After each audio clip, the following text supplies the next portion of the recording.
गौशाला है मगर सड़कों पर गोमाता क्यों? ग्राम सिंगोट की व्यवस्था कटघरे में। गोमाता के नाम पर नारे लगते हैं, योजनाएं बनती है, करोड़ों खर्च होते हैं, लेकिन जब जमीनी सच्चाई की बात आती है तो हकीकत शर्मिंदा कर देती है। ग्राम सिंगोट की ये तस्वीरें बताती है कि यह गौशाला तो है, लेकिन गोमाता सड़क पर भूखी प्यासी बेसहारा घूम रही है, खेतों में घुस रही है, हादसों का कारण बन रही है और पंचायत आंखें मूंदे बैठी है। यह सिर्फ लापरवाही नहीं, यह एक अपराध है उस आस्था के खिलाफ जिसकी दुहाई हर मंच पर दी जाती है। अब सवाल यह है कि जब गौशाला है तो फिर मवेशी सड़कों पर क्यों हैं?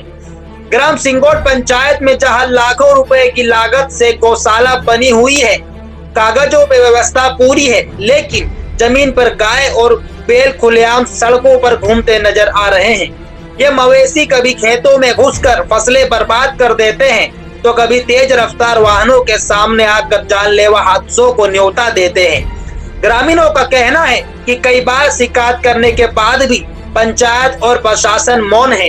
ग्रामीण किसान कार्तिक पटेल का कहना है, रात में मवेशी खेतों में घुस जाते हैं, फसल खराब हो जाती है, गौशाला सिर्फ नाम की है।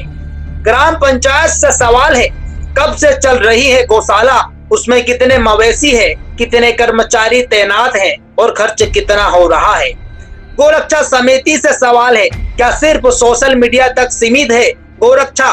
जब गांव में गोमाता भटक रही तब आप कहाँ है? जनपद व जिला प्रशासन से सवाल है, गौशाला योजनाओं का सोशल ऑडिट हुआ? क्या निगरानी कौन कर रहा है और अब तक कौन जिम्मेदार ठहराया गया? यह मामला सिर्फ मवेशियों का नहीं है, यह सवाल है शासन प्रशासन की संवेदनशीलता का।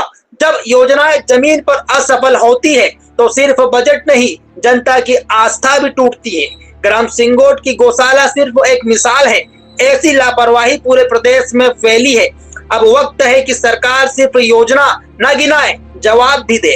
इंडिया खबर टीवी की यह मांग है, ग्राम सिंगोट में गौशाला के संचालन की जांच हो, जिम्मेदारों पर कार्रवाई हो और मवेशियों को सड़कों से गौशाला तक पहुंचाया जाए, क्योंकि गौमाता सिर्फ आस्था नहीं, जिम्मेदारी भी है। क्या है मामला, देखिए ब्यूरो रिपोर्ट।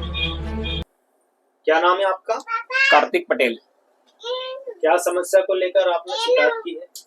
ये आवारा पशुओं के लिए। अच्छा, तो आपके गांव में गौशाला बनी हुई है, फिर भी जानवर सड़कों पर क्यों भटक रहे हैं? वो गौशाला का रखरखाव सही ढंग से नहीं है। अच्छा, इसलिए कोई छोड़ता भी नहीं वहाँ। अच्छा, क्या आप किसी पंचायत से समस्या की शिकायत की है क्या आपने? हाँ, सचिव साहब से बात करी थी मैंने बीच में। अच्छा, तो वो बोले कि अब हमने परिवहन चालू करा है गुड़गांव गौशाला में छोड़ने का।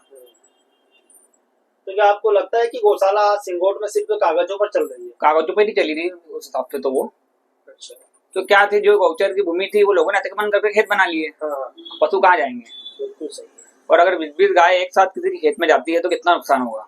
मैंने कल खुद मेरे खेत से 20 गायों को भगाई है। अच्छा, किसान इतनी मेहनत से फसल उगाता है, मार्केट से लोन लेके ब्याज पे पैसे लेके लागत लगाता है, और इससे नुकसान होता तो फिर गुस्सा तो आता ही है उसको। अच्छा, अच्छा, क्या लावारिस जानवर आपके खेतों में नुकसान पहुंचा रहे हैं? बिल्कुल नुकसान पहुंचा रहे हैं। कम से कम 20-20, 25-25 गाय एक साथ जाती है खेत में। अच्छा, रात के समय खेतों या गलियों में जानवरों की वजह से कोई हादसा वगैरह हुआ है? कई बार लोग गिरे हैं गायों की वजह से, रोड पर बैठ जाती है, हाईवे पे कई बार जाम लगता है। अच्छा, क्या आपको पंचायत द्वारा कुछ सहयोग मिला है समस्या के समाधान? समस्या में पंचायत में गया नहीं, मैंने संपर्क अंकित भाई से कॉल पे किया था सचिव महोदय से, तो उन्होंने बोला कि हम बोरगांव गौशाला पहुंचा रहे हैं, कल से 2 ट्रैक्टर पहुंचाए हैं, लेकिन अभी वही हाल है आज भी। इसमें गोरक्षक संगठन गांव में सक्रिय है या सिर्फ नाम के लिए है? नहीं, वो तो नाम के लिए है मेरे हिसाब से। तो अगर वो सक्रिय रहते तो कुछ ना कुछ मुद्दा वो भी उठाते साथ में किसानों को मिलकर। सही है। गाय गाय भूखी मर रही है रोड पे। क्या ग्रामीण मिलकर कोई पहल करना चाहते हैं या पंचायत से सख्त कार्रवाई की मांग करते हैं? पंचायत सख्त कार्रवाई की मांग करते हैं। आप प्रशासन या सरकार से कोई मांग करना चाहेंगे? मांग यही कि उनको सुरक्षित स्थान पर भेजा जाए, अच्छा, ताकि वहाँ सही ढंग से पल सके वो।